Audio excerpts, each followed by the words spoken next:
por licença. Aqui o Massa já ficou enroscado. Custo do futebol até 70% da receita. Entendi também. Permissão de déficit em 3 anos. Muito bem.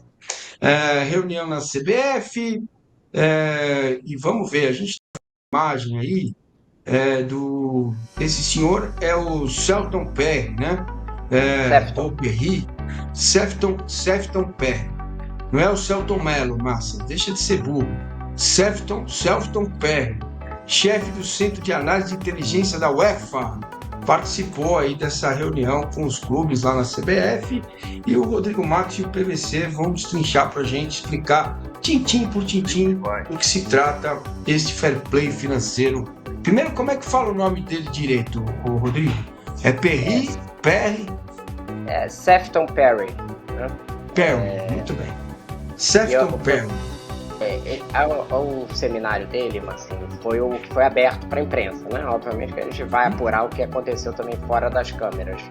Mas uma coisa curiosa antes para a gente começar, que já é a segunda vez que ele vem ao Brasil para dar lições sobre fair play.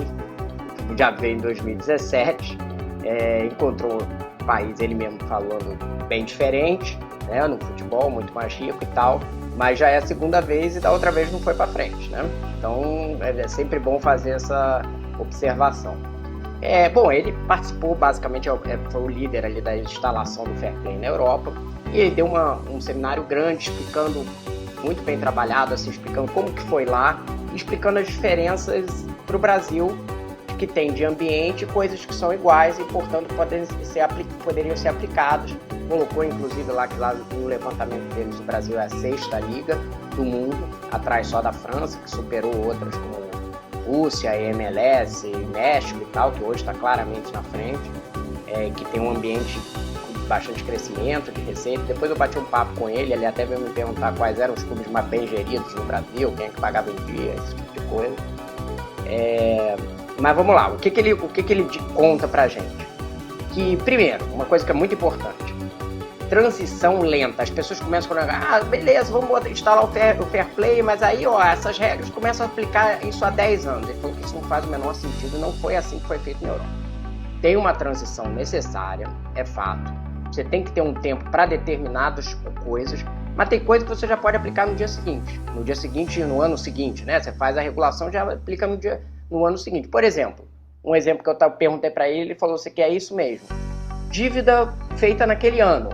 Começou a valer o Fair Play em 2026. O cara faz uma contratação em 2026 e não paga o primeiro, isso aí já tem que ser punido. Não tem por que esse tipo de dívida criada você não deixar para transição, sabe-se lá quando. Isso aí já pode ser aplicado corretamente. O que é a análise anual de dívidas por licença? Todo ano você cria uma data, X, maio, digamos assim, né? No caso deles é maio porque a temporada começa no meio do ano, né? No nosso seria alguma coisa tipo novembro, dezembro. O clube tem que provar que está com tudo pago até aquela data. Senão ele não obtém a licença para disputar o campeonato do ano seguinte. É assim. E o que é tudo pago? Não tem dívida? Claro, todo time vai ter dívida, assim como toda empresa tem dívida. Você estar em dia com o pagamento daquele parcelamento de jogador, dos salários de determinado jogador, ter algum acordo que aquelas partes tenham aceitado e não está em aberto com demanda no CNRD para ser julgado em sabe-se lá quanto tempo, que depois a gente vai ver isso, né? Então é isso. No caso da UEFA, hoje em dia, eles já fazem isso 3 vezes ao ano. Então 3 vezes ao ano tem alguma verificação para você ver lá se está em dia ou não. Custo do futebol até 70% da receita. Isso sim é uma coisa que vai demandar uma transição para ser aplicada. O que é o 70%? Você inclui salários, amortizações, que é aquela quando...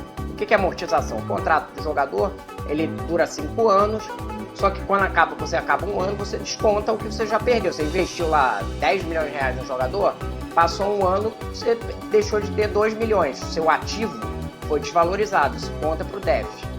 E também as luvas e comissões de empresários. Então, o custo do futebol seria isso, os salários, mais os custos de intermediação e luvas, pelo menos na UEFA é assim, e mais a depreciação, a amortização, né? E a permissão de déficit, em geral, você não faz assim, esse clube nesse ano deu um vermelho de não sei quantos milhões, vai ser punido. Não, você faz um período de 3 anos. Se naquele 3 anos ele tem uma permissão de um déficit de um tamanho X, 30 milhões de reais, digamos. Estou chutando aqui qualquer número. Em 3 anos ele pode dar 10 em um, 10 em outro, 10 no outro, algo nesse sentido. Ou pode dar fechar um ano no azul em 100 milhões e aí você vai contar para o final da conta. Então essas são mais ou menos as lições que ele passa da Europa e ele deixa muito claro dessa coisa. Ele vai assim, olha, não dá para fazer um negócio para ser aplicado daqui a de vez em nunca, e tem que ter sanção. Se não tiver sanção, é miragem. Você não está fazendo nada, na verdade. Ninguém vai seguir. E aí a gente pode passar mais ou menos para o próximo quadro para mostrar o que no Brasil, o que eu já apurei aqui, que já está no radar para fazer. Né? E se não tiver muita resistência dos clubes, se a CBF topar, é nessa direção que está indo. Controle de pagamentos devidos já ser feito diretamente no primeiro ano. Tem uma discussão se já seria uma aplicação imediata no primeiro ano. O entendimento de quem está fazendo é que sim, que deveria já em 2026, a dívida que você está corrente já começar a aplicar em 2026. Atrasou o pagamento do salário do fulano, atrasou a transferência do fulano, atrasou o pagamento dos agentes do fulano. Isso aí o clube já estaria passível de perder a licença dele no final do ano se estiver em aberto. O monitoramento de índice, que seria essa de tanto dívida, déficit e o gasto com o futebol em relação à receita, esse sim você teria um período de 3 a 4 anos para adaptação. É isso que está sendo discutido e eu acho que 3 ou 4 anos é perfeitamente razoável para alguém começar a ajeitar suas contas, né? Você não vai virar e falar assim, não, espero pagar todas as dívidas que aí eu ajeito. Uma discussão que surgiu durante a semana por falta de informação mesmo, as pessoas não estudam direito, vai ter limitação de investimento, então não vai poder. Não, isso não está em debate. Não está em debate. Eu até achei que poderia ser um debate, porque algumas ligas têm isso, mas isso não está no primeiro ciclo que você vai ter de legislação, não vai ter nenhuma restrição a investimento, aporte, empréstimo, seja lá o que for, que você coloque dinheiro no clube para cobrir eventuais déficits e tal. Não existe isso nesse primeiro momento. Outra questão que tem que ser colocada, que está em alguns clubes colocaram uma preocupação que vai ter que ser endereçada, né, que a gente fala assim, é essa questão da recuperação judicial. E aí a gente vai lembrar da matéria que a gente já fez aqui sobre o Vasco. O Vasco entrou numa recuperação judicial e jogou todas as dívidas dele para recuperação judicial. Se vários clubes fizerem isso, o fair play não adianta para coisa nenhuma. Porque o cara vai lá, contrata um novo clube, contrata um novo jogador, joga a dívida dele para recuperação judicial para obter desconto de 90%. E aí, cara, como é que... Ela fala assim, não, mas eu estou em recuperação judicial, então você não pode me punir. Então, não tem fair play, né? Então, vários clubes manifestaram essa preocupação e tem uma discussão, inclusive, que se alguém entrar com pedido de recuperação judicial, poderia até sofrer transfer ban. Isso vai acontecer? Não necessariamente. O mundo ideal que está se pensando dentro do grupo que está discutindo o fair play é que você tenha alguma jurisprudência que o dinheiro que está do pagamento para transferências de jogadores e tal não seja incluído dentro ou tenha uma regra à parte na recuperação judicial. É isso que está em discussão ali. Você cria uma regra à parte para não ser um negócio, vou te pagar em 10 anos com desconto de 90%. Senão o fair play não existe. Se todos os clubes aceitarem o fair play logo depois de entrarem em recuperação judicial e falarem assim, eu estou fazendo dívida com você mesmo, mas eu pago só daqui a 10 anos. Então não adianta nada ter fair play, né? E, por último, essa discussão com a CNRD, vai ter uma conversa com a CNRD, depois a gente pode entrar aqui na pauta do que hoje existe de CNRD e quais são as questões que tem que ser discutidas. Muito bem. PVC, eu já tenho um monte de pergunta aqui para vocês, mas eu quero te ouvir primeiro. Vamos você aí, depois eu faço as perguntas. Eu acho que tudo que o Rodrigo explicou é totalmente pertinente. O Sefton Perry, há 2 anos mais ou menos, deu uma entrevista com o Martim Fernandes falando sobre o crescimento das receitas do futebol brasileiro e sobre como o futebol brasileiro pode se encorpar e ter regras, precisa ter regras. É por isso que ele passou por aqui para falar sobre essas regras. Na época ele fazia 2 considerações que eu acho muito relevantes. Uma é sobre o modus operandi de alguns países. Brasil não é um país como a Suíça, né? Então ele fala, os clubes têm um entendimento perfeito do que tem que se fazer para jogar um campeonato. Todo domingo às 4 da tarde eles estão lá. Não é mais todo domingo 4 da tarde, mas na hora do jogo os caras aparecem. Por outro lado, eles precisam entender que o domingo 4 da tarde é todo dia 30 de todo mês. Tem que pagar a conta. Você não pode pagar no dia 10 no mês seguinte. E ele compara e diz, isso é uma situação muito parecida com outros lugares. Precisa ser adequado. Portugal pode ter uma cultura parecida, mas você não tem. O clube vai quebrar se for assim. A outra consideração que ele fazia na época era sobre um grupo que o Brasil não vai se equilibrar. Ele falou isso 2 anos antes do Felipe Luiz, né? Ou 1 ano antes do Felipe Luiz. Tem um grupo de 10, 12 clubes da Europa que o Brasil não vai equilibrar. O Brasil vai equilibrar. Quando ele fala 10, 12, eu listo 10, né? Real Madrid, Barcelona, Atlético de Madrid, Bayern, Paris Saint-Germain, Manchester City, Liverpool, Arsenal, Chelsea, Tottenham, Chelsea e Manchester United. Para chegar a 12, a gente vai começar a colocar Tottenham, Borussia Dortmund. Então, esse grupo, ele está à parte, porque eles são clubes globais.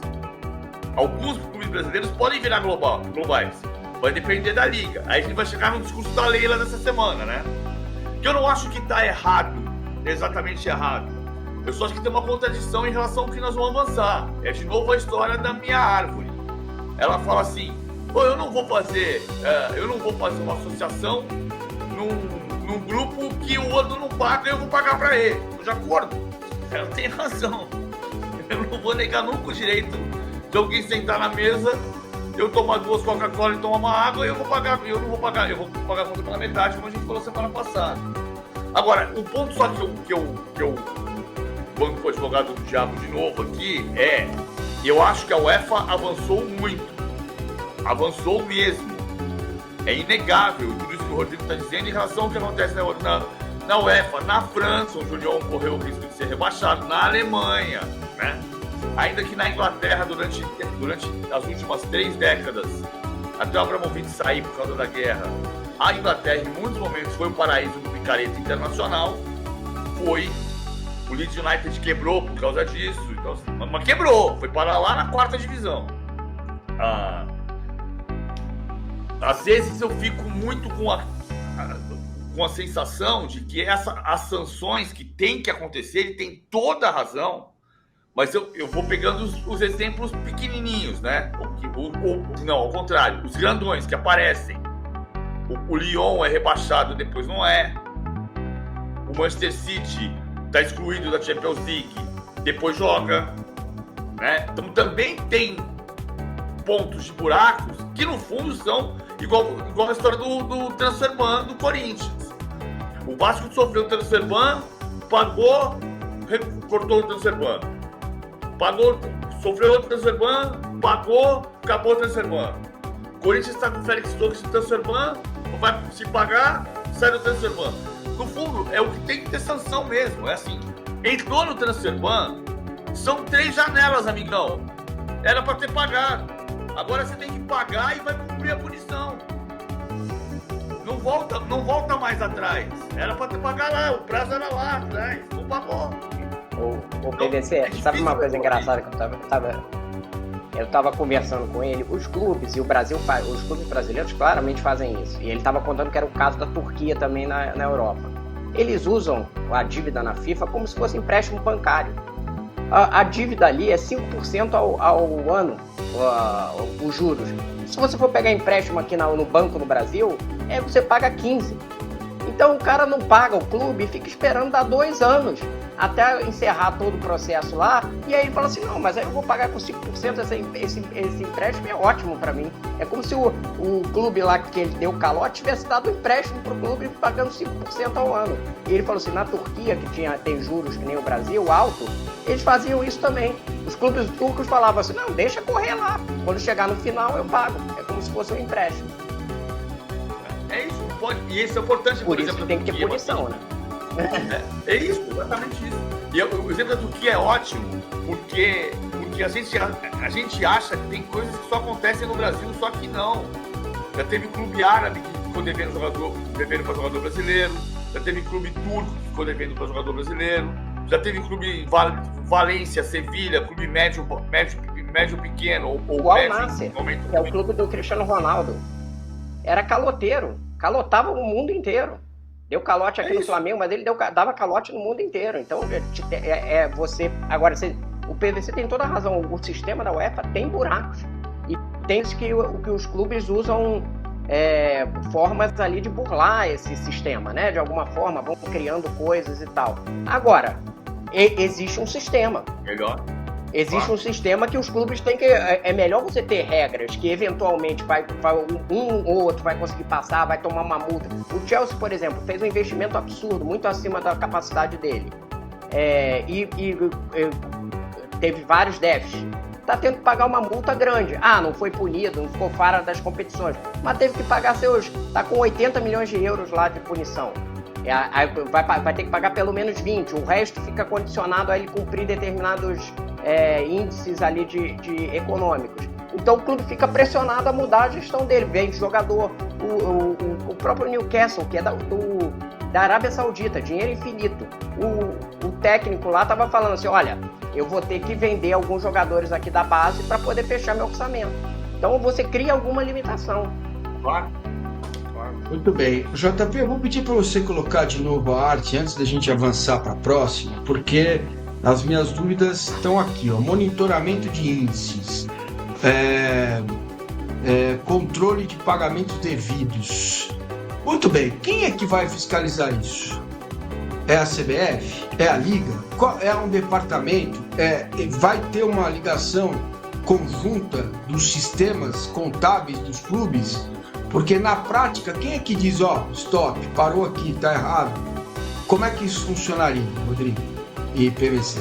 Hoje seria a CBF. Assim, hoje você não tem liga, né?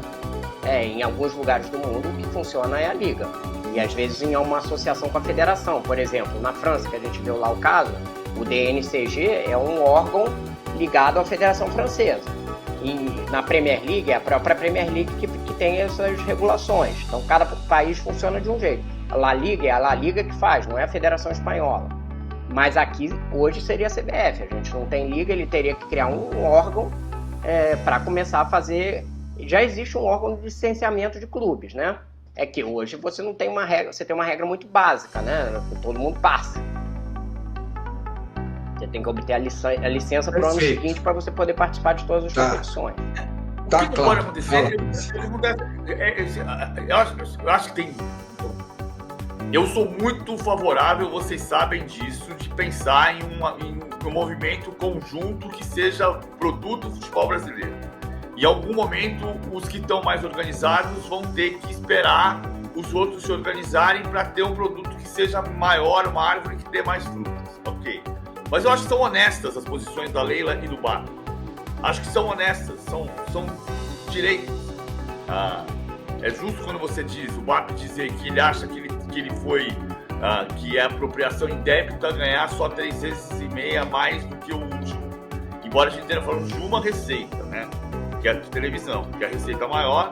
O Flamengo vai ganhar 5 vezes mais, 8 vezes mais, 10 vezes mais do que o Mirassol, 20 vezes mais do que o Mirassol, porque o Mirassol é pequenininho, da região de São José do Rio Preto, e o Flamengo é um gigante, maior torcida da América do Sul, tirando quem não torce para ninguém.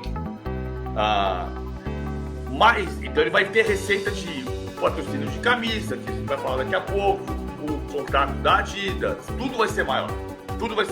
A receita de TV você vai diminuir. Mas o ponto que é central, que é o que tem a ver com o fair play, não pode... PVC. A gente fica falando como se a coisa ainda existisse, já mudou a regra. Sim. É que o BAP deu essa declaração no outro dia. Sim. Ele chamou de apropriação indébita. Assim como a Leila fez a metáfora de dizer eu não vou pagar pro outro não pagar. Tipo, perdi um campeonato, perdi a Copa do Brasil pro Corinthians que não paga ninguém. Né? Foi basicamente isso que ela lamentou. Isso vai acontecer. Isso acontece na Europa. Acontece muito menor escala porque tem regra, que o Rodrigo acabou de dizer. Vai ter um momento que você vai ter que juntar todo mundo e vai ter perdas e ganhos. Agora, é honesto o posicionamento do Flamengo, é honesto o posicionamento do Palmeiras nesse sentido. Porque são os dois que conseguiram se organizar. Enquanto isso, está jogando o posicionamento do Cristiano Dresch no Cuiabá. eu vendo o Ranieri para o Corinthians. O Corinthians não me paga. Eu caio para a segunda divisão e o Corinthians com o Ranieri fica na primeira divisão. Ele tem toda a razão. Então é isso que precisa regular. Vamos jogar um campeonato. Vamos jogar igual, né? Todo mundo tem 5 cartas na mesa. 5 cartas na mão. Não tem ninguém com 4 nem com 6.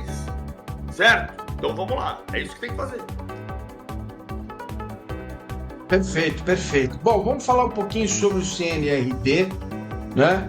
Como é que está funcionando, né? O fair play financeiro no Brasil ainda não. CNRD está aí até 2024, 1.827 ações, 828 processos ativos. O que me chamou a atenção aqui, Rodrigo, é o número, né, de processos de agentes com atletas, cara. Que é até a próxima tela, não está nessa tela aí, mas vamos falar dessa e depois a gente vai para a próxima. Diga, Rodrigo. Vamos lá, tem até um errinho aqui na arte, a gente vai corrigir, mas o importante é 1.800 ações, você ainda tem 800 ações em aberto. O que significa 800 ações em aberto? 800 cobranças que foram feitas por alguém dentro do ambiente do futebol brasileiro que não foram resolvidas, que estão em aberto, que alguém não pagou. É muita coisa, gente. Né? Aí você fala assim, processos por transferência. Tem 90, nem é a maioria, minoria, né? Tem menos processos por transferência, são os que a gente fala mais, que é disputa clube-clube. O que mais tem, e aí esse álbum de processos aqui tem um probleminha na arte, né? 25% é entre clube e clube. Então, 25% é essa disputa, o Inter não pagou o Flamengo, o Cuiabá não pagou o Corinthians, esse tipo de disputa. 35% 10% é do atleta com o clube, cobrando, que muitas vezes o atleta prefere ir na justiça trabalhista. Na verdade é essa, porque ele acha que ali ele vai ter uma condição melhor, a justiça trabalhista tem uma condição melhor. E em torno de quase 65% é cobrança de agente. Porque o clube, no final das contas, e o atleta também, a última pessoa que ele deixa para pagar é o agente. Então, o agente tem muita cobrança dentro da CNRD. A maior parte das demandas é relacionada aos agentes. A gente pode discutir, e isso foi discutido ali no seminário de Fair Play, o Marcelo Paz, presidente do CEO do Fortaleza, levantou um negócio que acha que os agentes estão ganhando demais, que tinha que ter uma regra de limitação do valor que eles ganham. Até na FIFA existe uma regra de 7%. Eu acho que isso pode ser discutido de fato. Agora, o que está acordado tem que ser pago, né? Aqui não estou dizendo que os agentes são os mais bonzinhos do futebol brasileiro, tem vários problemas, mas se você assina um contrato, você tem que pagar o cara. Não dá para falar assim, não, esse aqui, como não dá problema político, eu não vou pagar, né? Aí a gente vai na sequência. 2024, 243 ações que entraram. Em 2023, 251. A gente pode dizer que na média tem 250 cobranças de gente que não pagou no futebol brasileiro por ano. 250 a cada 3 dias, fazendo aqui a conta muito ao grosso, há 2 dias tem alguém cobrando dinheiro que não foi pago no futebol brasileiro. E os alvos de processo, a maior parte são clubes de elite. Série A, 48%, quase metade, e os clubes da Série B, 33%. Mas, embaixo, tempo para sentença média, 27,5 meses. Para o momento que você entra na ação até o momento que sai a sentença.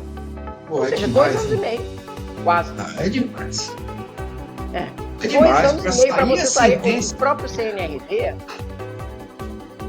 próprio CNRD reconhece que está aumentando esse tempo. Porque tem muita cobrança, eles não têm capacidade de juiz mesmo para fazer. Ele estava em 22 meses antes, subiu para 27. Eles reconhecem que tem um problema. Tem um problema aí, esse sistema tem que mudar. Não dá para você demorar 2 anos e meio para uma cobrança. É isso, para o cara fica muito confortável. Ele está pagando juros baixos, ele está dando um calote num cara que é um concorrente dele. Aí é mole, né, amigo? Não pagou, volta. Assim, mas é curioso porque esses 2 anos e meio é uma tragédia e isso mata qualquer sistema. E por outro lado, o sistema brasileiro de punições para jogadores, por exemplo, ele é baseado no sistema da justiça, né? Então você vai para o julgamento. Isso durante décadas a gente não sabe quando vai ser o julgamento. Aí chega na faltando 3 rodadas para acabar o campeonato, o cara tá suspenso por 3 rodadas. É um simulacro da justiça brasileira. Né? A gente simula a justiça brasileira. A justiça brasileira não funciona, a justiça do futebol não vai funcionar. E não pode ser assim. E no fundo, a gente tem o que a gente está querendo, e é possível. Massini, acorda, é possível. Vai me chamar de sonhador. Fala que eu tô sonhando. É possível o futebol ser o exemplo de que o Brasil pode funcionar. Porque é menor. Por esse aspecto, sim. Só que precisa melhorar os agentes que estão no futebol, né? Mas enfim, vamos lá. Eu tô com você, PVC. Vamos nessa. Vamos pegar o regador, vamos colocar água lá. Eu tô aprendendo com vocês aqui a ser um pouco mais otimista. Muito bem. Vamos dar aquela respirada. Tá faltando a gente ainda colocar um dado aqui, que são os times que estão com transfer ban, né, na FIFA. Na Série A, o Corinthians, e na Série B, o Paysandu. Beleza? Olha aí, ó. Série A e Série B, Corinthians e Paysandu estão com transfer ban na FIFA. Se eu fosse Carlos Drummond de Andrade,